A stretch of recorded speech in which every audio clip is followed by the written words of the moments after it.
from Los Angeles, California, with the Mad Scientist Party Hour.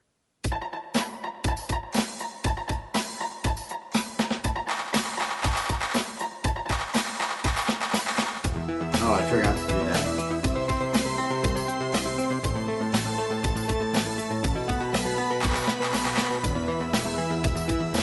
Oh, hello there, friendos!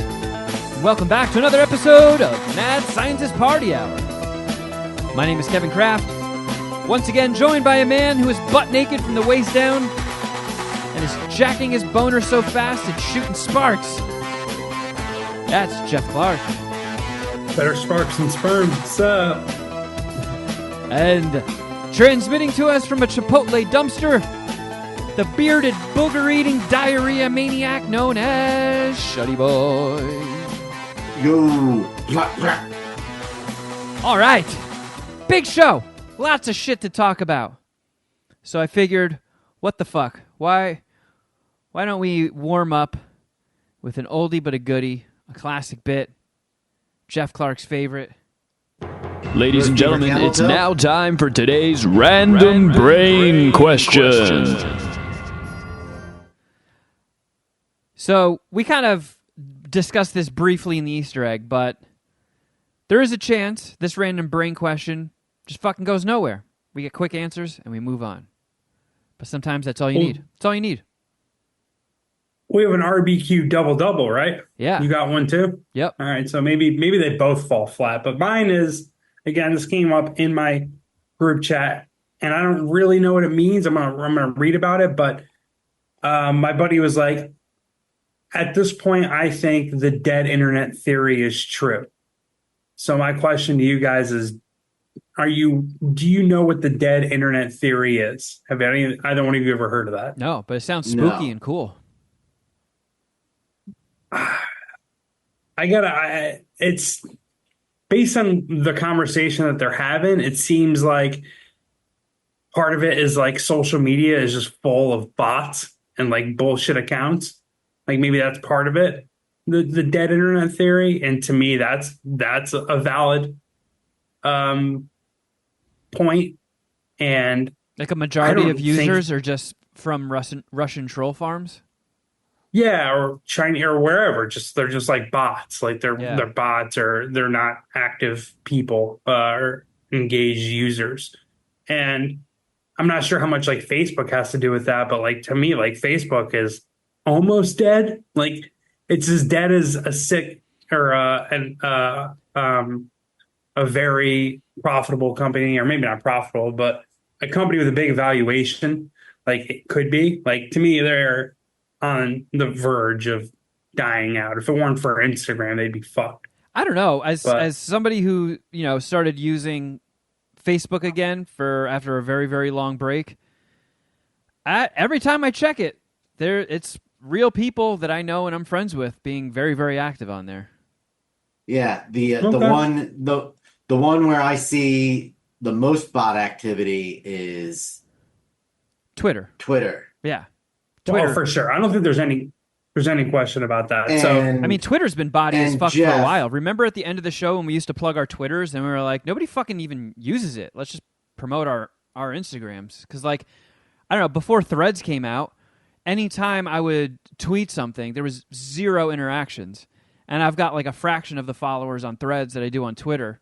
But anything I post there gets way, way, way more engagements than fucking Twitter ever did.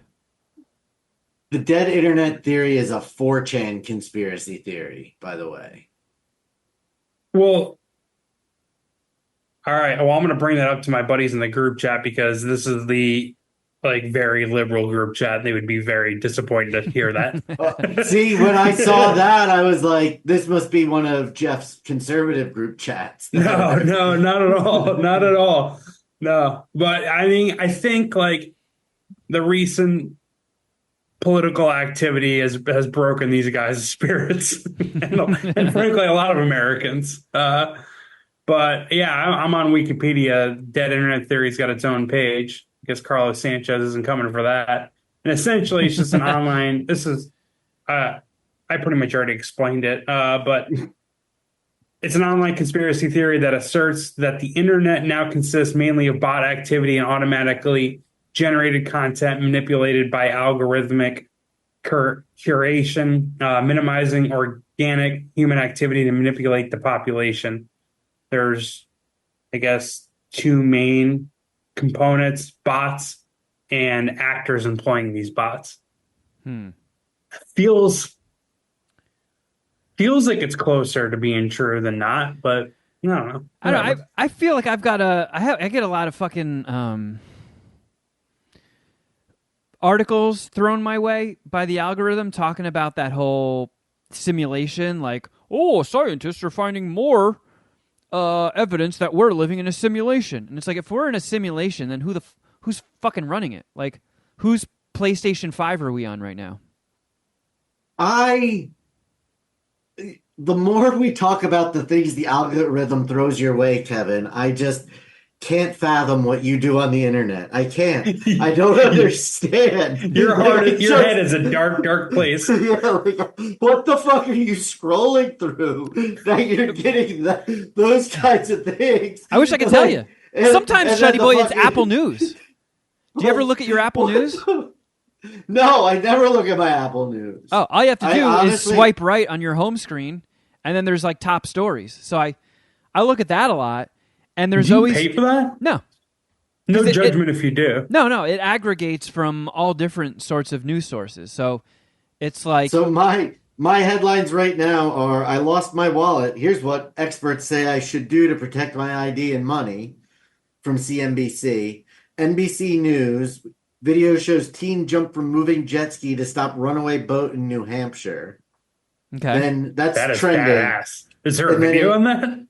And then my top story, yes, the headline was video shows. Oh, okay. Top stories: millions without power as tropical storm Beryl moves from Houston to East Texas. That's my top one. Then I've got Politico. Republican National Committee approves dropping federal abortion ban from party platform. I got that one. And then featured: people are going to extreme lengths for six-pack abs. Doctors are worried. Hurricane Beryl. So the featured, the one at the bottom, that one usually stays for a while, and it like cycles in and out. So the ones that I get a lot for that are why everybody's fleeing California. I get that one shown to me a lot. And it's like, I understand that there are a handful of like high profile people like Joe Rogan who's like, I want to keep more of my money. Taxes suck. Moving to Austin. But like, and Geoff, I'm sure you can account for this too. The traffic has not changed a fucking bit. Traffic in LA, Southern California still sucks massive amounts of donkey dick. And for sure. The one time, or 2 times a year, I guess, where it doesn't suck ass is anytime around Christmas and Coachella. When Coachella is going on, it's like, okay, it is time to fucking do errands. On a normal day, you have time to go get groceries, and that's it. And yeah. If Coachella is happening, you can bang out a whole list of things to do, and it's nice. So it's like, we're literally just one music festival away from having like comfortable freeways. So it's like, if there's this supposed mass exodus from California, it's not a Coachella's worth. That's for goddamn sure. Because that's the only thing that ever moves the needle on. But whatever. That's that featured thing at the bottom that will keep that story up for a while. Then it'll disappear and then it'll fucking come back again. That's where I keep seeing that. Oh, scientists think we're living in a simulation. Like, what? How? What's your... Did you watch somebody buffering, like glitch out in a game that's about to crash? Well, and if we're in a simulation, how come it hurts if I flick myself in the nuts? If you accept the idea that the universe is full of infinite possibilities and is ever expanding, then you could pretty much say anything, right?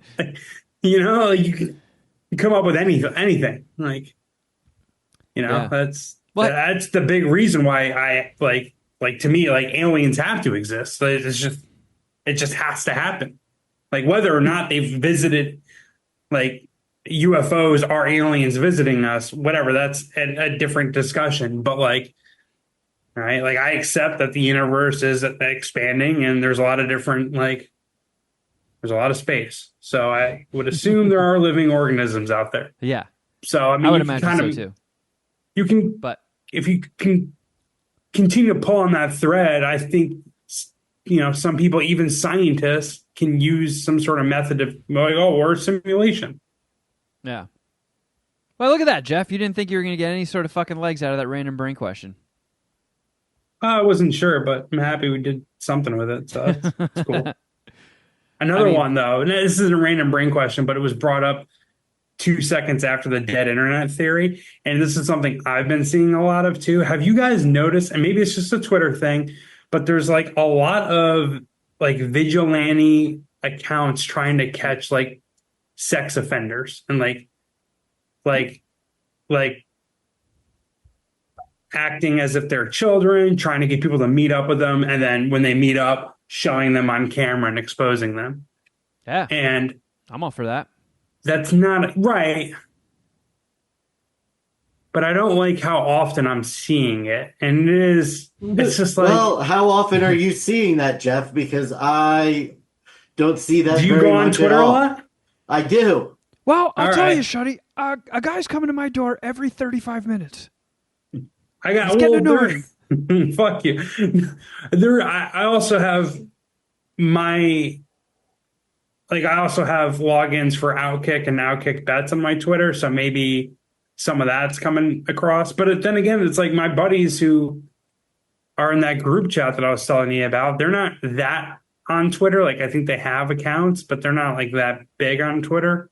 So my one friend that pointed that out to me, I have a feeling that his algorithms were much different than mine. So him saying that was like, huh, maybe everyone's getting that, but apparently not. Well, my random brain question kind of feels like it's in a similar vein. So, all this talk about AI and, people striking to make sure there's protection so AI doesn't steal their jobs, and people getting very angry anytime, an album comes out and they used AI for the art, or AI is used to create any sort of content that goes into a movie or a TV show.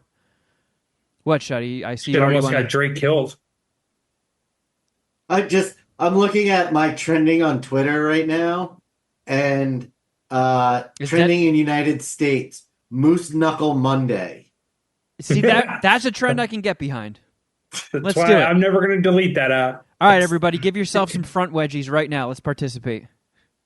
We got the cameras going. I know, But like, Glorilla talks about her moose knuckle. AI is threatening a lot of jobs. But what if we could hold the wall? We could hold the line, keep AI at bay for a little bit longer to the point where AI is like, okay, we're now ready to replace all the jobs. Would you be okay with that happening? How do we make money again? Like, well, that's the thing. Like AI, once AI is doing all the work replaces for the us. jobs, there's no more movement in between economic or social classes, right? Pretty much. Or but is there? I mean, unless you're at the point where you can barely afford food, because then food would be free. If AI and robots are handling all that work, no need to pay a robot. So you would get your food for free. You would have, a roof over your head, and you would have access to AI medicine and healthcare. So you have the things you need. You need shelter, you need food and water, and you need healthcare. So all that stuff is now provided. You don't have to go to work. Okay. Could you see that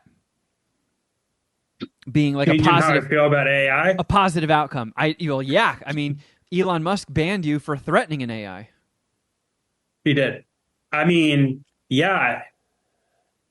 If I'm going to be given food and medicine and shelter because of the AI, and I don't have to work for it, that sounds wonderful. I don't know. How would anyone push back on that. I mean, don't know. Can they get the AI the to only slaughter the cow that I need for my cheeseburgers? How does that work?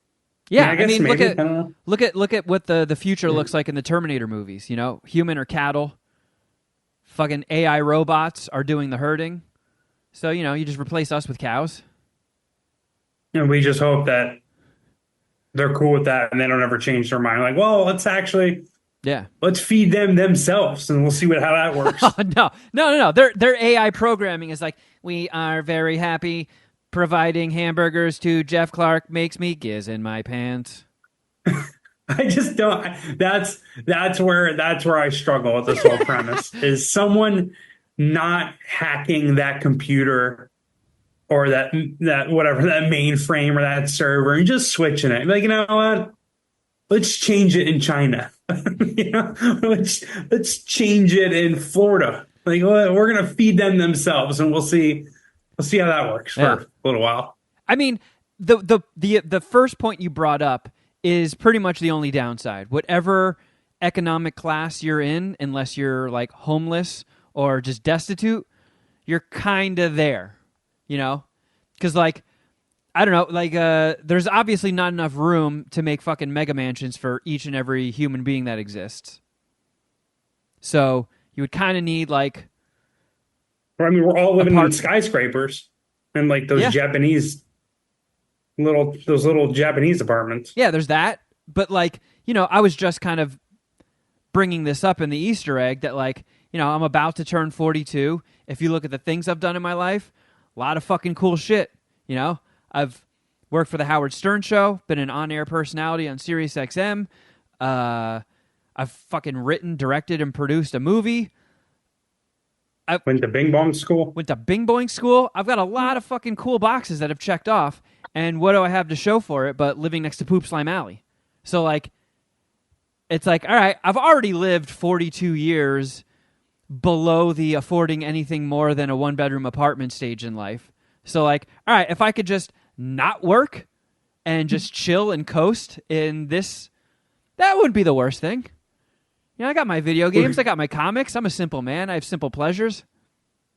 I have to remember this for next year that, Kevin, you get real dark come birthday time. Oh, my bad. I didn't mean to get all dark. 42 years old. This is what I have. Is it worth it?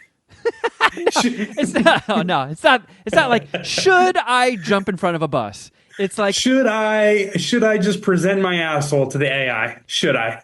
I mean, it's like, it wouldn't be bad, you know? I mean, sure, I would probably get the fuck out of Poopslime Alley, which, hint, hint, is going to be happening. But, like, spoiler, you know, it's not horrible. I got fucking cool stuff on the walls to look at when I'm stoned. You know, AI would fucking trim my weed for me. I don't have to pay absorbent prices in weed. I don't have to pay 30% tax on a fucking eighth.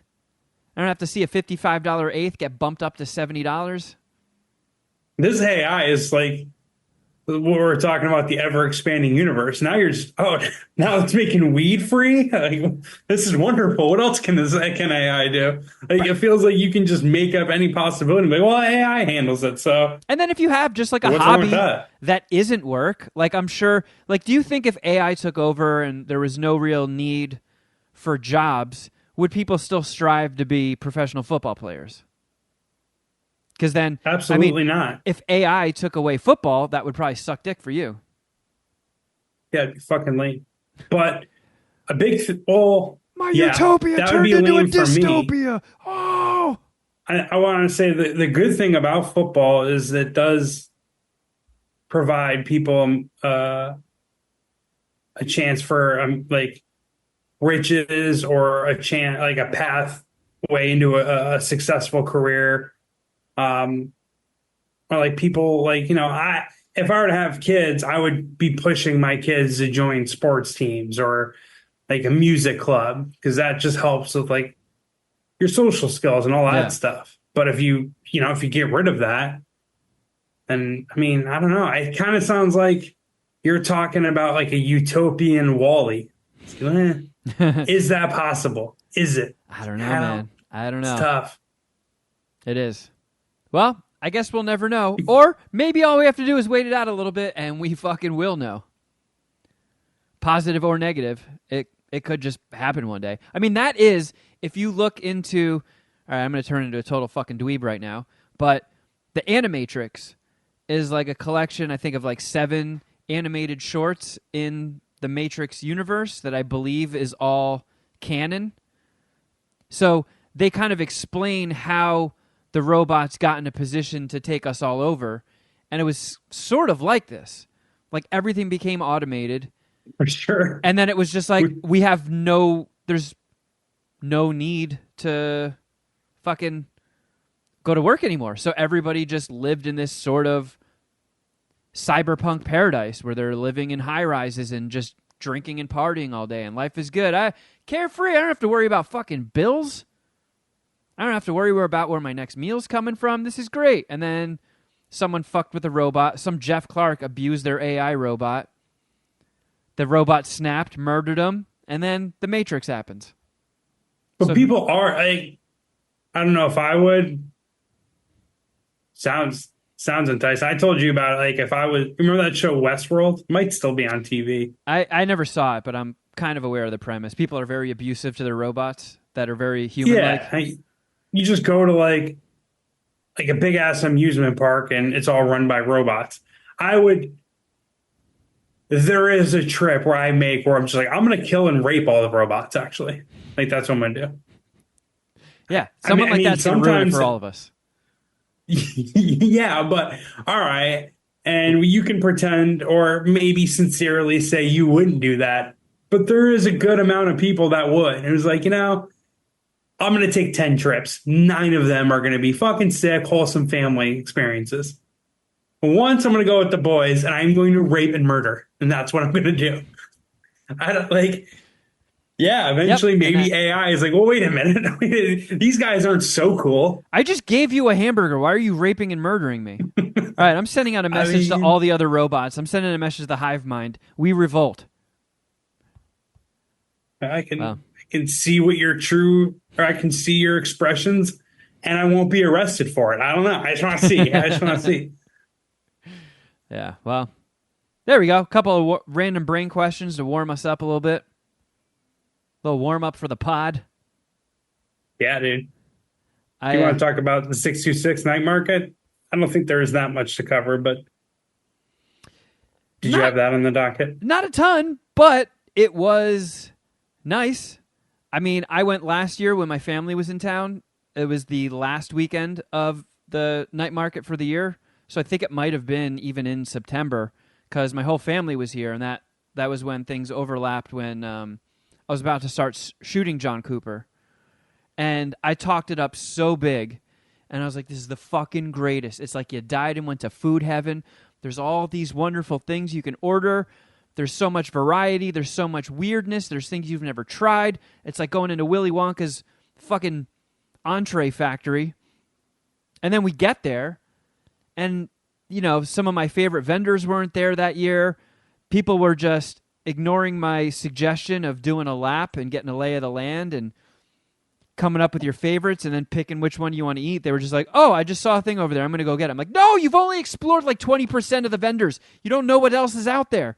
And then they would eat it and it sucked. And I ordered some things and they sucked. And I'm like, man, I feel like a real fucking jerk off. So I was a little nervous that the same thing was going to happen this year. And Geoff, you didn't even go last year. That was your first time missing a night market in a while, I think. I don't know what happened. Yeah, since we started. There might have been some fucking sports-a-thon happening or some shit, but... Yeah, I think I went to upstate New York for a wedding for one of the weekends. Yeah, so you missed out on what I would say was the worst year. This one, I was looking at the vendors, and I'm like, man, kind of a fucking bummer. By the way, the 626 night market happens a couple of weekends every summer in Arcadia at the Santa Anita racetrack, and they turn the whole massive parking lot into this just giant food festival. And there's food vendors, there's food trucks. It's a lot of fusion, a lot of Asian stuff, a lot of Hispanic, Mexican stuff, and it's all interesting. There's a lot of really weird stuff you don't necessarily see all the time. There's people that put in an effort to be as weird as possible with their shit, to be eye-catching and Instagram worthy. So we try to go to it every year. It's like Christmas in July. Get a nice big fat food shub going.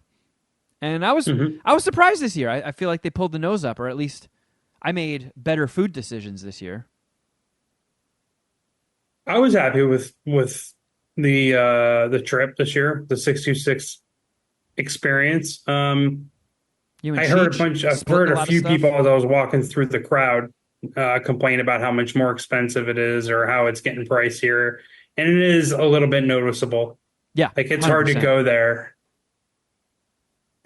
It's hard to, you could go there, be frugal and spend maybe $50 to $60. If you want to go and have a normal time, you're probably looking at closer to 100. Well, Carl and I did what you and Cheech did this year, which was do heavily split.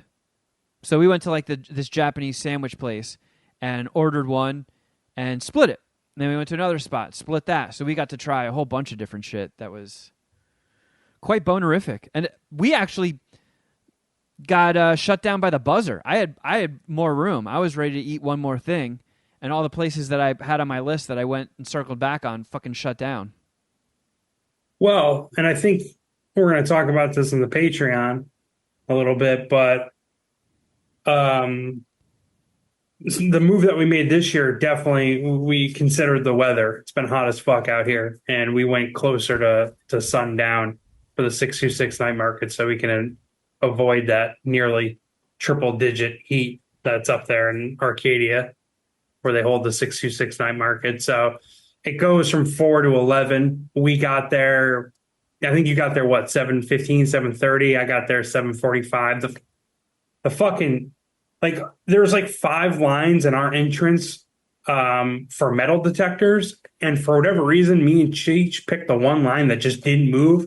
I don't know. Someone tried to bring in a firearm and argued about not being able to bring in the fire alarm or the firearm, excuse me. I'll let you know that Carl and I got slowed down for that exact reason. Yeah. Okay. Something else happened with me too. There were 2 people ahead of us when the line was moving, and then it just stopped dead. And that's because the person 2 people ahead of us had pepper spray. And they were like, you can go back to your car and put it away, or we can throw it away for you right now. And they took like 30 seconds to like weigh the decisions. They're like, you know what, throw that fucker out. Then there was this couple ahead of us, and they got searched, and they had fucking pepper spray. And it took this guy way longer to figure out whether he wanted to chuck it or go back to his car, put it away, and then get back at the end of the line. And I think he ended up keeping it. But I was like, how many fucking people carry pepper spray? And then I won't blow up any spots, but somebody that was in our gang, we had about like 8 or 9 people, they mentioned that they also carry around pepper spray and have learned their lesson to, like, when they come to festivals like this, like, leave it in the car or leave it at home. But I was like, holy shit, a lot of people carry fucking pepper spray. The couple in front of us carried pepper spray, but to their credit, it was like a quick decision they made and kind of got right out of the way. There was something happening where the line that me and Cheech got in took like 10 or 15 minutes longer. So either way, we got in, wanted to get there at 7:30, got there around 7:45 into the market at 7:45, but it's only open till 11. So once you do a lap, you start standing in lines, like that 11 gets there fucking fast, actually. It does, yeah. So, but I thought I ate, I don't know. I don't think either one of the vendors me and you both wanted to check out with is Hibachi Queens, right? And we couldn't find that one. Yeah. There was another one called Fist of Fusion that I was like, and I put that on my list. Couldn't find Fist of Fusion. Yeah. So, but I mean, I had a pretty good experience. I hit a lot of good stuff. Had a Wagyu, like katsu fried Japanese burger, which had like katsu breading around it, but it was like medium rare. It was fucking bomb. Like, I was very impressed by that. I had a Japanese dog that took 25 minutes, cost $20, and fucking sucked. I don't understand that. Man, I really ham sandwich. I'm interested in hot dogs of different nations. Yeah, I wanted to hawk to a few more different hot dogs of different nations, but I didn't. Yeah, because they had a Korean hot dog stand too. I was like, oh man, you could get fucking DP'd by hot dogs of different nations. I'm interested in hot dogs of different nations.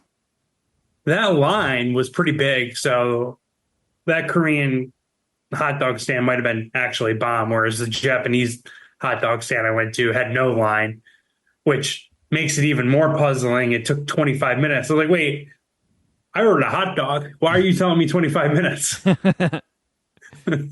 Was it like a corn dog like the Korean ones? No, it was a hot dog in a fucking bun. What do you mean 25 minutes? What are you fucking talking about? Move. Move. I will get on the grill and I will make the fucking hot dog in faster than 25 minutes. Tell me the fucking ingredients and I'll do it. You give me a tip. We're talking about a hot dog. What do you mean 25 minutes? It's not possible.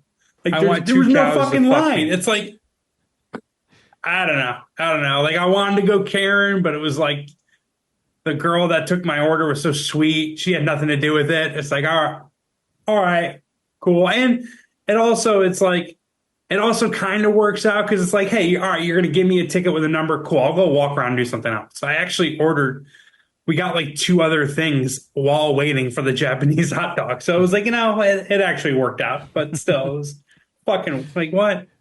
What do you mean 25 minutes, dog? What are you doing? Yeah, it was solid though. I got like a nice Japanese katsu sandwich, got some good desserts. I fucking mainly just went hard on desserts. They had mango and sticky rice. So I feel like a lot of people were like, what is that when I ordered it in our group? So I feel like pretty much everybody has had Thai food or keeps Thai food in their takeout rotation. And pretty much every Thai restaurant has mango and sticky rice as a dessert. And it sounds simple and lame, but if you've never had it before, it'll knock your fucking socks off. I don't know what they do, but it is magnificent. And we found a place that specialized in mango and sticky rice, and their sticky rice was ube flavored, or as Geoff calls it, yube. No, I say ube. You called it yube once, but Probably. it was fucking delicious. I don't know if this picture on my phone does any justice, but that made a little bit of giz come out. I very much enjoyed that. Carl and I shared like some those little brownies that you got, Geoff.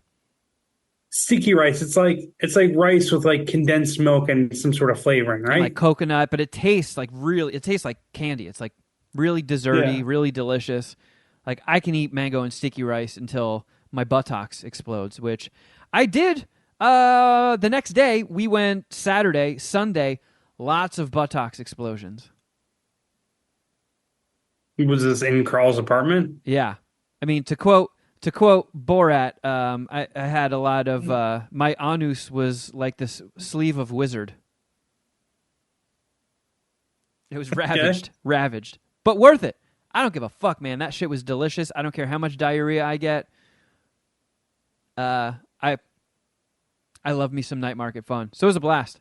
So much so that I'd be willing to go back for round 2, 2024 round 2. Oh, I'm not going to do that. I was going to say I'm down for next year. I'm down for that too. I'm still not burnt out on the experience. Dude, I'm so old and fat. By the time I got back to my car when we left, I was like worn out. Now, I did a pretty heavy gym set on the legs earlier that day, but like it felt like the end of like a 3-day concert festival where it was just like I almost fell asleep in the parking lot. Well, I checked our steps, and that was a 13,000 step day. Oh wow! Lots of walking. How much of those steps were at the night market? A majority. I mean, took little Lucy out for a couple walks, and those are usually 15, 20 minutes each. Walk around Carl's condo development, and that's a decent amount of steps, I suppose. But 100% majority of them came from the night market. Gotcha. But speaking of Carl, I just got the email before we started recording that our lease has been finalized. Fuck yeah. And Poopslime Alley, adios, you silly, stinky motherfucker, you. How soon can you get out of there? August 1st, baby. August 1st. It's a matter of weeks. I put my Wow. I put my 30-day notice in today, so there will be some overlap, which is nice. It's nice, especially when you have as much fucking shit as I do. I was just gonna say what's today? Today's the 8th, so you 3 weeks to pack and move all of that. Oof. So Carl and I tried to move into Stevie B's old place, but somebody else had gotten an application in like a month or two before we did, and they were also friends with a couple that lives in that same complex that has like 6 different units. And I was like, we're fucking dead in the water. But we tried months ago, and when we got shut down, we sort of put apartment hunting on hold. And she did her whole yoga training, which was very time consuming. So a week or two ago, she put together a list of like 4 or 5 properties, and we just banged them all out in one day. And the last one we went to, it was like, apartment hunting in LA is tricky because you can fall into the same fucking stupid tricks I fell into. No central air, which in the valley, which Studio City technically is, my shirt is like paper mache to me right now with how fucking hot it is in here. And today's a light day. It's only going to get up to like the high 80s. Thursday, it's like going to be almost 100 here. And even when I have the wall unit running at full blast, I'm fucking sweating. It does not defeat the heat. So central air is like, if you can get it, it's a fucking must living in LA. Parking also sucks dick. We found a really nice place, had central air, nice and roomy, kind of had what we were looking for, but it came with 1 parking space, and everything else is street parking. And street parking in LA also sucks. Significant wiener holes. Because if you park anywhere in a residential area, there is like a Bill of Rights sign where they ran out of sign 4 or 5 times, so they have to put all the parking instructions across 5 signs, like no parking here past 6 p.m. unless you have a permit.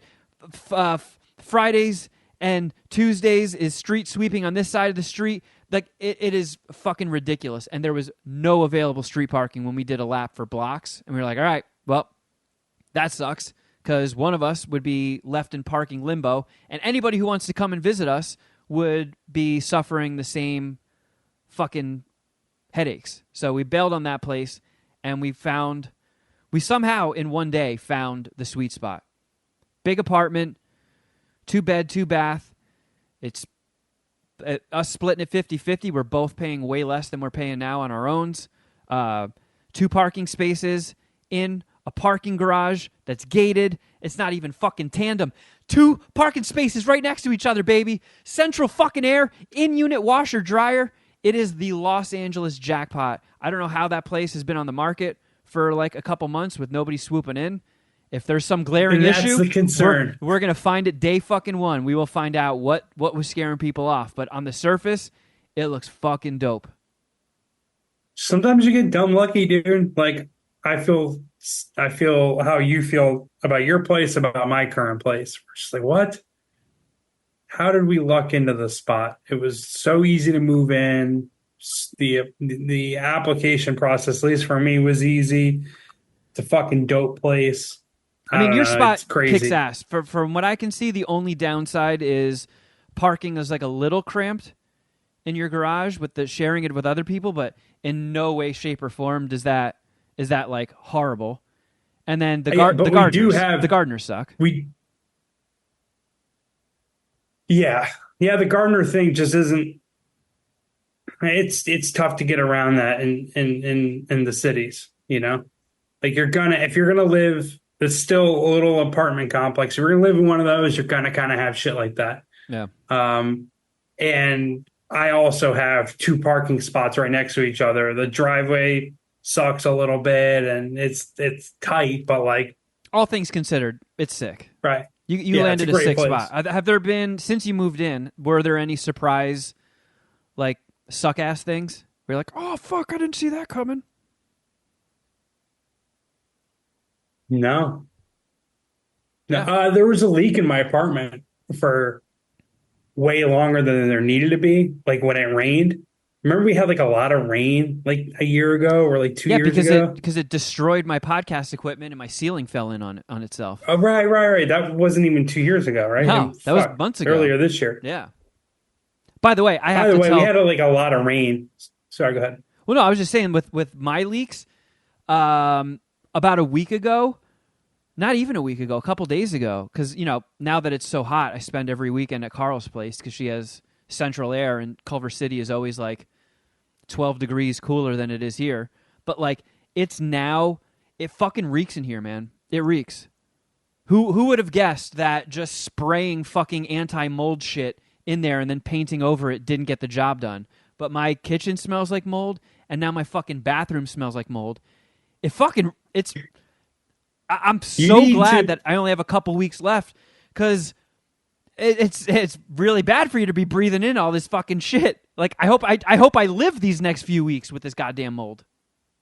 You need to do right and help out people and find ways to like hide notes in the apartment warning people and like trying to get them not to rent. Well, I'm emailing my landlord, and I'm being like, look, I was going through my texts. I have texts telling you that the way this guy covered up the mold is not going to cut it.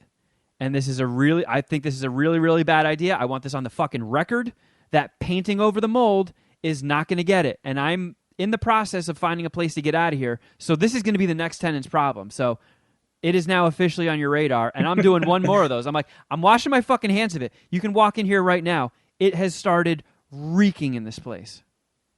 He or she's gonna be on the couch just like eating a bag of potatoes. Just like, yeah, no, I'm writing it down. Yeah, don't worry.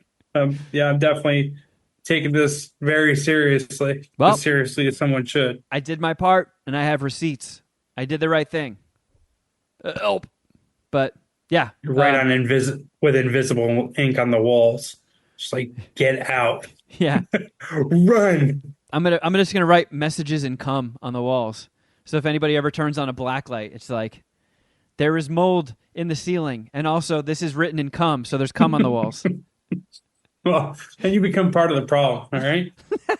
I don't know what I don't want to try to butcher that Harvey Dent line, but something about being the hero so long and then eventually becoming the villain. That's what you just said. That's just what you did. You either die a hero or live long enough to see yourself become the villain. Yeah. Yeah. But so that means that starting in a few weeks, there will be 0% chance of me finding more audio of people flipping out in Poopslime Alley. The open auditions are coming to an end, at least for my part. And I'm looking forward to getting the fuck out of here and living comfortably again in the summers and not being woken up in the middle of the night by the $11 trillion man doing his fucking open mics. Well, as long as you're personally safe and your property's safe, I really hope Poopslime Alley goes out with a bang. I know. I mean, I learned my lesson after my car got broken into, but like, I'm very grateful that I won't find any fresh piss puddles like on my car tires and turds that are pooped in front of my car and never get cleaned. I mean, I'm not going to lie, it was interesting watching the 9-month process of a fresh turd covered in flies turn into like a shriveled little Tootsie Roll. But I don't need to see that again, and it is kind of embarrassing. By the way, watch out for that poo there. It wasn't me, but there's a poo. You should have like a Richard Linklater like video on that. Or it's just like the aging of a poop. Yeah. Welcome to Turdhood. Filmed over 9 years. Of a fresh shit slowly evaporating. Elephant in the room, big question as far as I'm concerned. Are you going to need help moving? No. I asked Carl, which is probably a mistake, and she's like, she like, it was kind of like me when your buddy's girlfriend offered me the fried mac and cheese. Oh yeah. treat when I was like, initially I was like, I probably should say no, but everything in my body is saying yes. I saw the same thing happen with Carl when I asked her, do you need me to help me move? And she's like, yeah, yes, yeah, probably. No, All I right, mean, all right. for what it's worth, we did talk about that, and we realized there's no sense in making. We both live very far apart. Her best friend lives in like Eagle Rock, which is a hike. You live in Long Beach, which is a hike to both Studio City and Culver City. And now that I have this overlap week to like slowly move shit over and then just call, I'm just going to call movers for all the furniture and stuff. Because even if you came and helped, I don't have a fucking truck to put the couch and bed and dressers and shit into. I mean, you can rent one of those, a U-Haul. I'm just saying, like, this is the ultimate sign of like homie shit. So you need someone to help you out, I'll fucking do it. I won't bitch about it. I'll come through for you. I got you. I appreciate it, but I'm gonna let you off the hook. You don't have to help me move. All right, fair enough. It's not an exploding offer, so things change. You rent the U-Haul, need help. I'm down. All right. I got you. Sounds good. I did get, man, this has been a busy week. A lot happened in the last 7 days, huh? I got a new tattoo. Oh yeah, I saw that on Instagram. Yeah, because when after my dad died, my mom found like a box of all these letters. When I was a little kid, my dad used to write me letters all the time. So he found like this treasure trove of them, and he liked to include a lot of drawings, which is weird because he's not good at drawing. So it's all these like dumb stick figure shit. But like there was one letter he sent me with that was like full of drawings. Here we go. So there's like, this is when I was doing Taekwondo, so there's a fucking black belt right here. There's two stick figures playing tennis. That's supposed to be me and my dad. And then this right here, this hummingbird, which looks like a seagull or a fucking blue-footed booby. Can you point to it because it's a busy. Okay. So that looks like a bird of some sort, Geoff. I can't see. I was looking at the thing all the way on the right. Oh, that's a tennis racket. Gotcha. But yeah, so I was like, that would be a cool tribute tattoo. So I've actually been sitting on this idea for a while, but my dad's birthday was just the other day. He would have turned 62. And I was like, you know what? Before I move out of here, I'll get this tribute tattoo done. So I went to Studio City Tattoo, which is within walking distance. And I've walked by that place like a trillion times. I've walked by there wearing death metal shirts, and one of the artists was out there on a smoke break and would like give me a shout. I'd be like, yeah, Napalm Death, fuck yeah. And I was like, you know what? I'll get a tattoo there. I looked at their stuff, and it's not like, it's my dad's fucking dumb drawing of a hummingbird. I don't need anybody who can do like, the Sistine Chapel. I don't need. So it's not like I needed. How long were you in the chair for? Like 35 minutes. Yeah. Quickest tattoo I've ever got. Most painless tattoo I've ever gotten. Dude, Josh Gray did an awesome job. Fun tattoo artist. Good conversation. He's a good dude. So yeah, if you're in the area, Studio City Tattoo, their whole shop is like pirate nautical themed. So you probably just said this, but where did you get the tattoo again? Like on your body? Oh, so it's it's like right above my knee, off to the side next to the sake barrel that I got. But the reason I'm bringing it up, because, I got a lot of real estate covered in tattoos, so it's not like some big life moment. Guys, I got a tattoo. They did this thing, and Shuddy, I don't know when your last tattoo was, but been a minute. I got your arm, your shoulder. Yeah, the tiger on my shoulder. Yeah, and that's kind of a big one. This one's tiny. They slap like this nicotine patch thing on it. So instead of, sometimes they'll bandage it, sometimes they'll saran wrap it, and I feel like every artist has a different thing. They'll be like, keep it covered for 24 hours, or like, keep it covered for like 5 hours, take it off, wash it, and then put Aquaphor on for a couple days, then switch to lotion. This guy was like, I'm going to slap this clear bandage on it. That's like a sticker. and leave it on for 5 days, peel it off, wash it, dry it, and then just non-scented lotion for a few days, and it's fucking done. I was like, So you got to be kidding me. So all that's doing is it has whatever it has, like, that's just replacing taking off the saran wrap and then having to aquaphor it for 5 days. Yeah. Which, I mean, I honest, like most of my tattoo sessions are long and they're big tattoos. So it's not like they have these things on reels of like fucking wrapping paper. So I don't know if this works for everything, but tiny tattoos like this, I mean, he when he put it on, he was like, all right, now you can shower, you can go about your business as usual, you can exercise, and it'll stay on for 5 days. It'll be good. But just a heads up, you know, your body is still leaking goo underneath it. So don't get freaked out. It's not going to just look exactly like this for the 5 days. Like ink is going to leak out, blood and plasma. And by the time I walked home and looked at it, it already looked like I was turning into a zombie. Like the plasma was leaking out, and it almost looked like a fucking petri dish.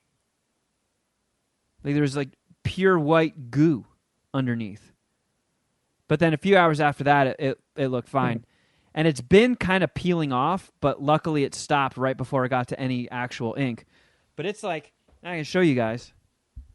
Luckily, I have pictures of the tattoo if anybody wants to see the tattoo like in person, because I don't want to show them this, but let me get this fucking camera over here.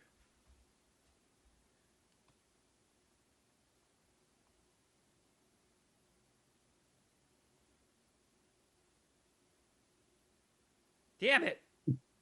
There's the sake barrel. It's fucking Looks inverted. really good. It's inverted controls. Hold on. There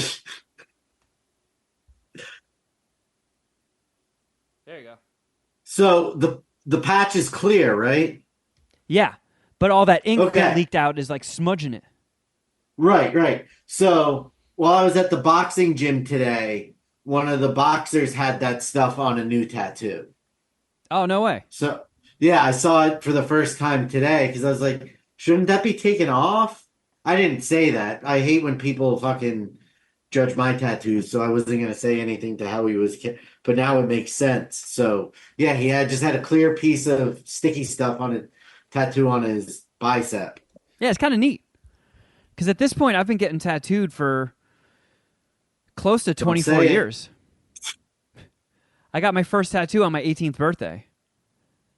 So, like, you know, I'm a couple weeks away from 24 years of tattooing, and it's always interesting seeing every time I go in for something, someone's got some new care instruction, like, oh, look at this new innovation we got. But I like this nicotine patch. It's pretty dope. Because, I mean, one of the worst things about the tattoo are the first couple days of aftercare. It's fucking annoying. Now I get to just use a cheat code and skip all that shit. Shuddy, I already know the answer to this question because I saw on Letterboxd D. Geoff, did you get a chance to watch Beverly Hills Cop Axel F? I tried to watch some of it last night, but I was too tired to finish it. Wasn't that into what I saw, but I didn't give it an honest watch or review. So I'm still going to check it out because I like Beverly Hills Cop 1, 2, and 3. I've heard people shit on Beverly Hills Cop 3. Well, just one person actually. No, but the only person three's I got a heard talk about it. reputation. Three's got a reputation for being really, really bad. I mean, Yeah, Ronnie, I've only seen 3 once. I've never seen it, but Ronnie Cox, What? who was in, RoboCop, he was in the first 2 Beverly Hills Cops, and someone did, like, in an interview years and years ago, asked him why he wasn't in Beverly Hills Cop 3, and he was like, because I read the script. Man, maybe that's like my Dom V movie or something. I really like Beverly Hills Cop 3 You don't think your Dom movie is Eraser? with Arnold Schwarzenegger. I don't think that's a nice thing to say about Arnold Schwarzenegger. I don't know. I think Schwarzenegger might even agree on that one.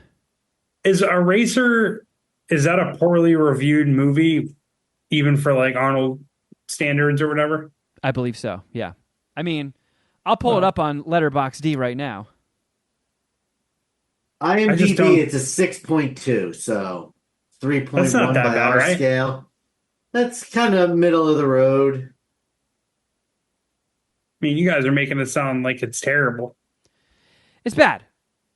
I mean, I don't think so. For the amount of love you give it, Geoff, you would think it would be a much higher, much kicks ass. I mean, the Fucking love that director, movie. Chuck Russell, has 2 of my all-time favorite horror movies under his belt: The Blob and Nightmare on Elm Street 3. Yeah, but he also has The Scorpion King. But he also has The Mask with Jim Carrey. So he's done solid shit. I just wasn't into Eraser for some reason. But I don't know, Shuddy, you saw it. You saw Beverly Hills Cop, the new one. What'd you think? I sure did. I had so much fun. Right? It was a lot of fun. It followed a lot of the same beats as the first 2 movies. And it was fun. It's fun seeing Eddie Murphy swearing again. Yeah. That was, and it's not like a lot of times I feel like it's a big thing right now, reviving franchises from the 80s that there hasn't been a new installment in like 30, 40 years or something crazy like that. And I feel like a lot of the times it's kind of depressing because it's like, all right, I wanted a sequel to this movie for so long. Why did you wait until everybody was like depressingly old to make it? Because that's distracting. But Eddie Murphy, god damn it, that motherfucker looks great. Holy shit. Bill and Ted 3 is a perfect example of that. Yeah, it was kind of sad.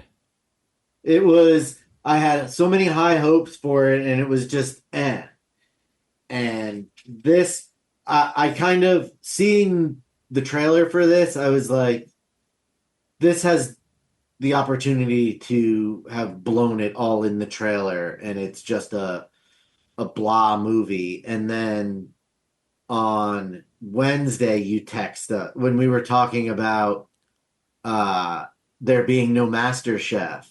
Oh, yeah. You said that you had started Axel F and that you were really enjoying it, which pushed it to the front of my watch list.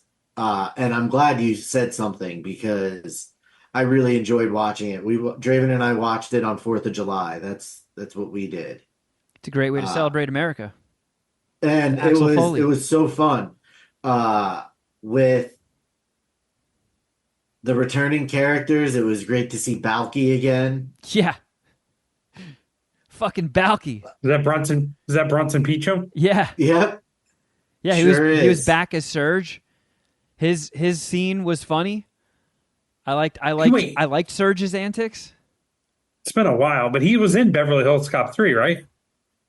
I haven't seen 3. That's the only one I haven't seen. Because it's not streaming anywhere. It's weird. I guess I think it's on Paramount, but I don't have Paramount. Dude, I thought, and I noticed that Netflix just erased it. Yeah. Like, they have 1, 2, and then the most recent is like, that was like confirmation. Like, wow, did that movie really fucking suck? And I just, for whatever reason, maybe it was my age, like I just loved it because I watched it a lot as a kid, and I thought it fucking rules. Beverly Hills Cop is 0.7 of a point or 0.7 of a star lower than Eraser at 5.5. Beverly Hills Cop 3 is IMDb?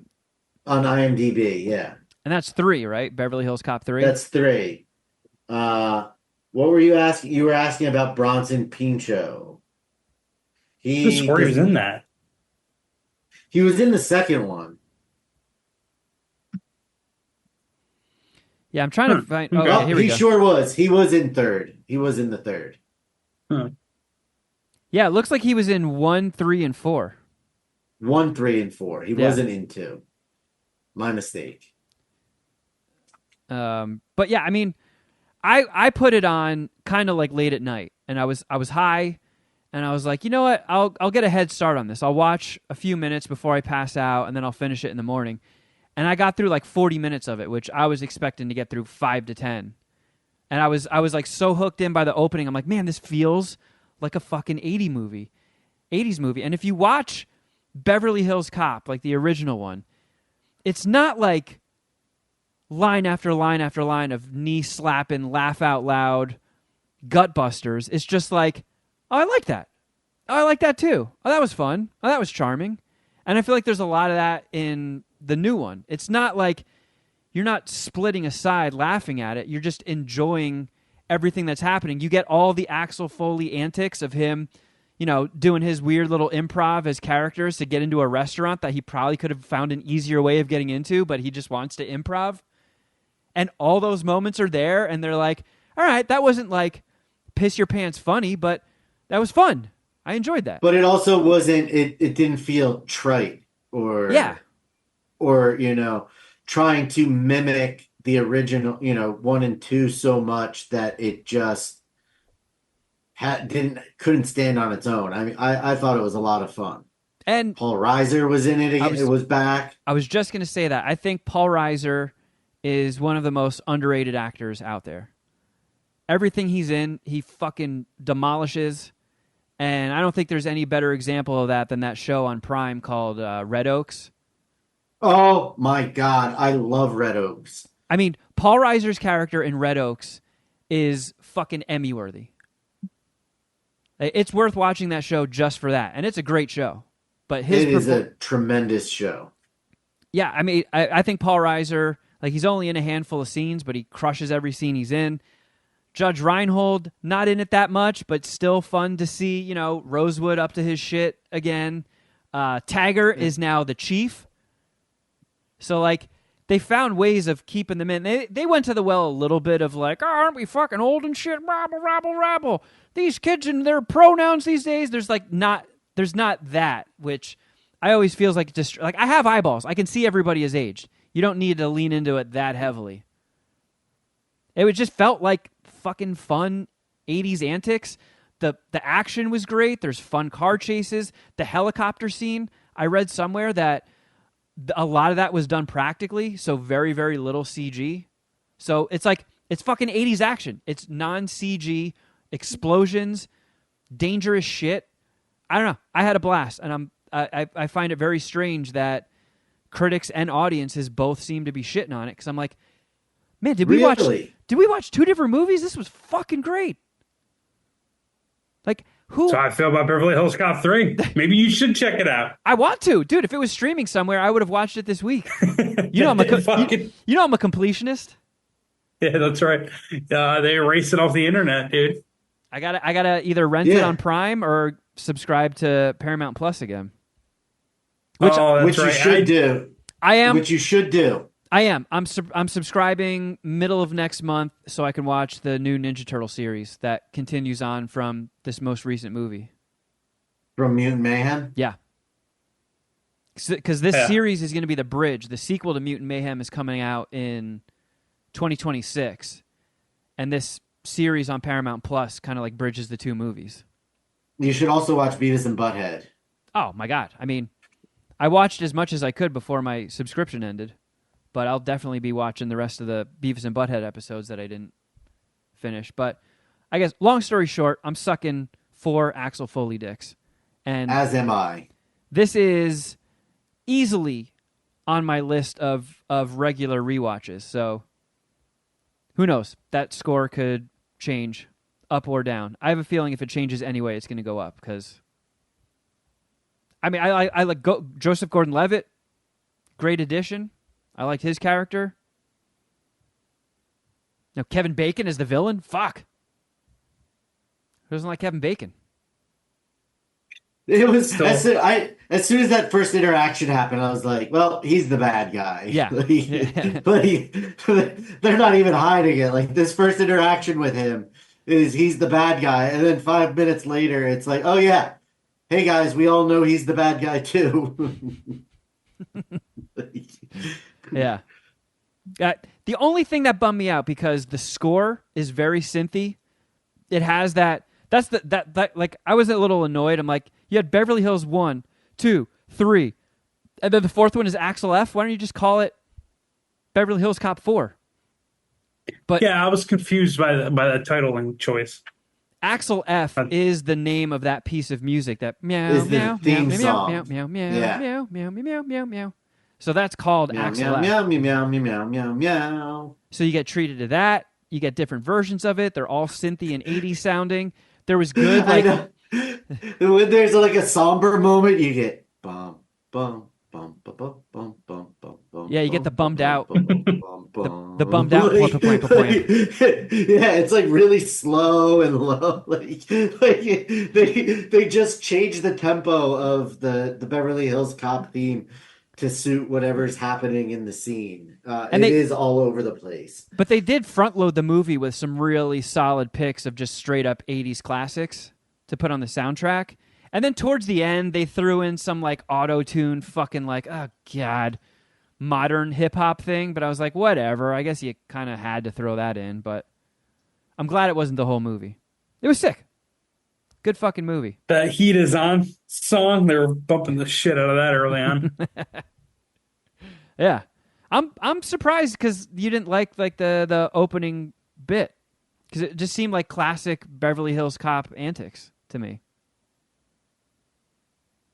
It was all right. I don't know. You guys kind of talked it up, and I was expecting to be hooked on it early, and I'm gonna watch it though. I'm gonna watch it because again, I like 1, 2, 3, 1, 2, and 3, so I'm down.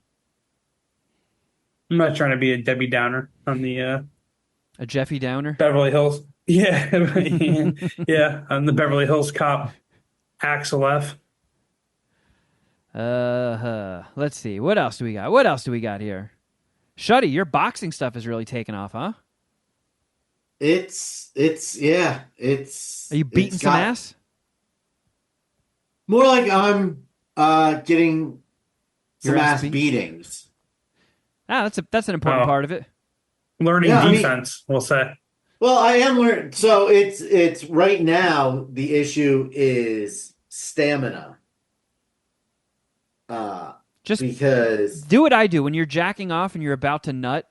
Stop, and that if you keep doing that, that helps your stamina issues.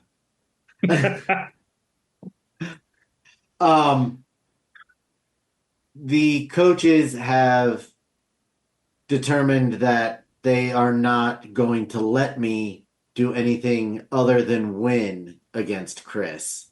So Nice to them. Yeah.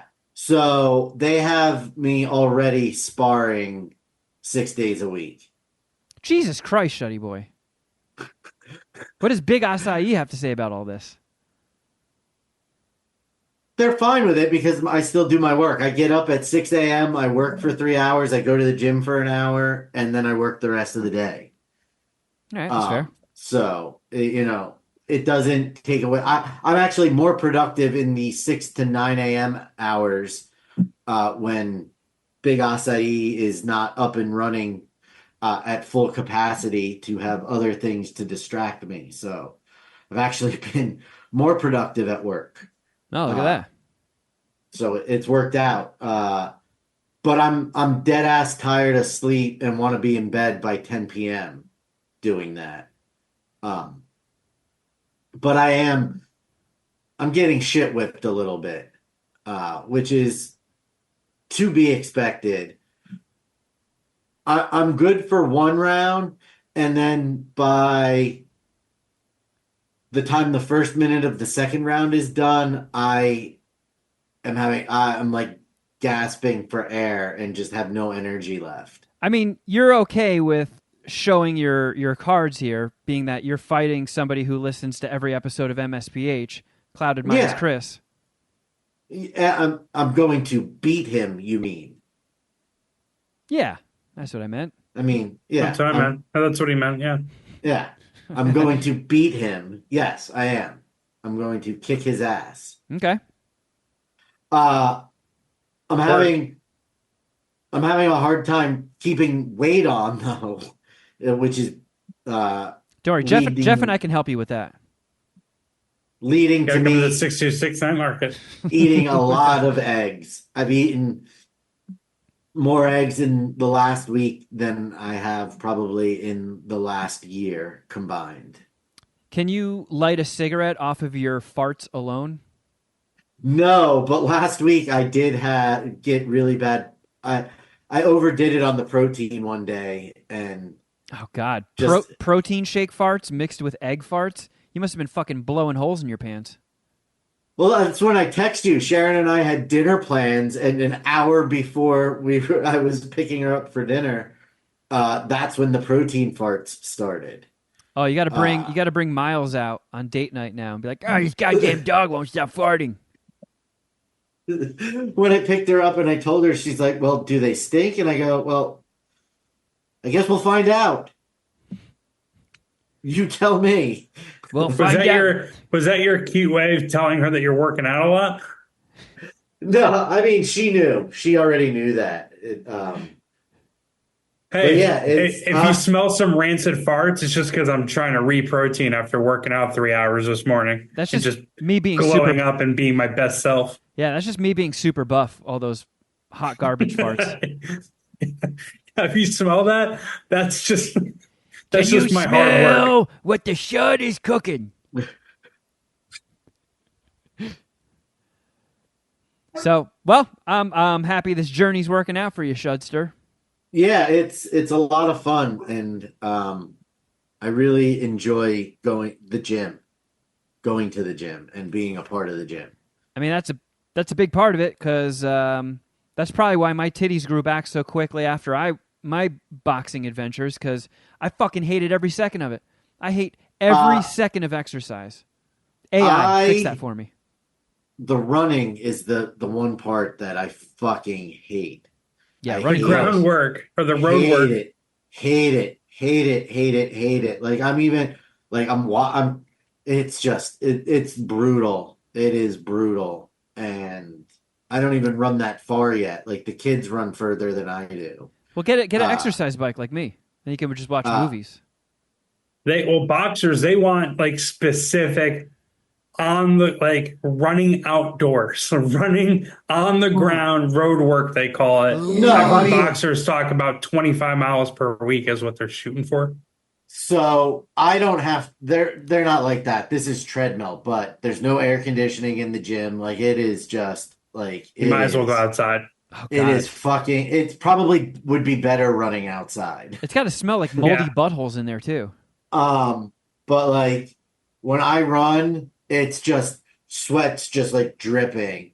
Like when I lifted this morning in there, I've gotten comfortable not having a shirt on again. Finally, for the first time, probably since I was like 10. Oh, you're treating everybody at the gym to some fucking old school Baywatch slow motion booby bouncing?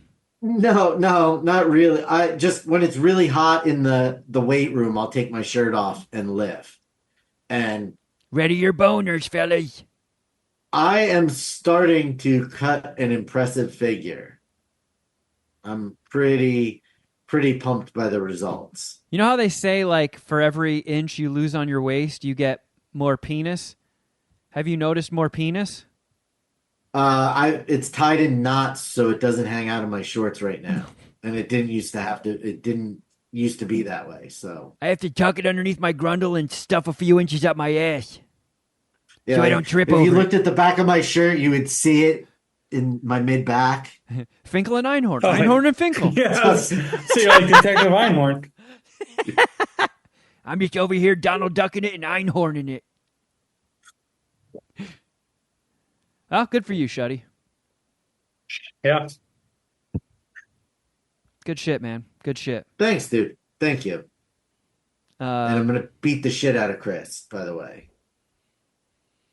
And I guess the only thing left on my updates from this past week is the short film that I'm directing, which is also in just about 2 weeks. So it's a one-night shoot, an overnight, at a restaurant, and you basically have one overnight to shoot it. That is the spirit of the festival. And I found out somewhat recently that the restaurant is now going to be staying open 1 hour later. So I've lost an hour of shooting time. And then for continuity purposes, because it's supposed to take place at night, I also now am racing against sunrise, which I've been told that the sun is starting to be visible around 5:30. So I basically have less than 7 hours to shoot this whole thing. But I had a meeting, I had a rehearsal with all the actors last night, and it went fucking great. All of the ideas that I've thrown out, all of my direction, all the stuff, like my ideas for, not just the actors, but also the way we're going to shoot it. And so it's a really, really fun script, which I did not write, by the way. But I've never worked with anybody else's material before, so that's actually been a surprisingly enjoyable element of it. When you're writing a story, writing a script or anything, you do so many rewrites, you do so much thinking about it, and you're visualizing everything in your head, and you see how you want the shots to look, you see how you want the actors to deliver the lines.